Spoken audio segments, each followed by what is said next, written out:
Skyrim is a chilly province, but it will warm your heart to know that the newest Elder Scrolls game gives you a sprawling and beautiful world stuffed with hundreds upon hundreds of quests to perform, monsters to murder, and expanses to explore. You could sink dozens of hours into Skyrim without even paying the main story much mind, yet still find yourself drawn to the world and its dark secrets. Arm yourself with a sword, reanimate the dead, and fry wolves with electricity that flashes from your fingertips. Mold your character as you wish and delve into your adventure, which will be familiar enough to please series fans, yet fresh enough to be mysterious and even frightening. As you may have expected, problems common to most of developer Bethesda Softworks games creep their way into the Elder Scrolls V Skyrim.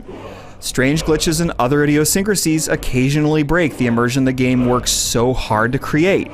But these familiar issues are largely overshadowed by the joys of exploration, the thrills of enigmas unearthed, and the excitement of facing fearsome dragons and living to tell the tale. And such dragons they are, soaring through the skies and breathing ice and fire down on you. They form the crux of Skyrim's main story, which has you seeking answers to the cause of the dragon attacks plaguing the land, and seeking a way to stop them. As it turns out, you yourself have the blood of dragons coursing through your veins, which allows you to learn and perform special spells called shouts. But to learn those shouts, you must discover words engraved in various places throughout the world. And in addition, you must annihilate dragons and absorb their souls. It's a great story, certainly better than the previous games, and defeating dragons is a greater thrill than closing an Oblivion Gate ever was. Attacks sometimes occur randomly, and townspeople rise up in defense of their villages and join you in the assault. These are exciting moments that truly impress upon you how dangerous these lizards are to the people of Skyrim.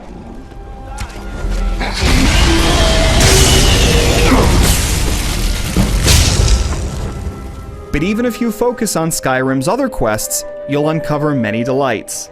An ongoing political conflict between rebel and imperial forces might have you taking sides and assaulting strongholds.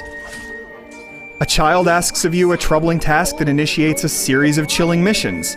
Investigating leads in one town inevitably takes you to another 5 quests to perform, all of them given terrific context to keep them from feeling like fetch quests or simple kill tasks.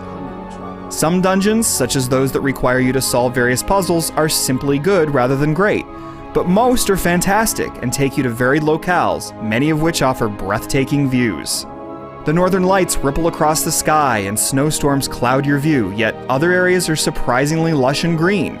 The series has rarely strayed outside of prototypical fantasy environments, but Skyrim's art design has a slight off-kilter edge.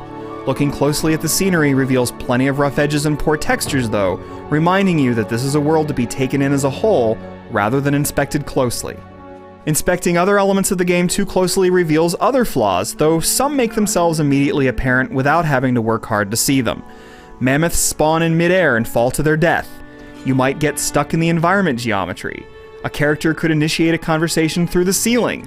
And AI companions can be a huge pain, crowding you in tunnels and generally being as dumb as can be. These are but a few of the glitches you might run across. But again, Skyrim is a big picture game, overwhelming you with size, choice, and pure ambition. Various schools of magic allow you to conjure elemental beings, pour fire from your fingers, light up a blackened cave, and even slow time to a crawl.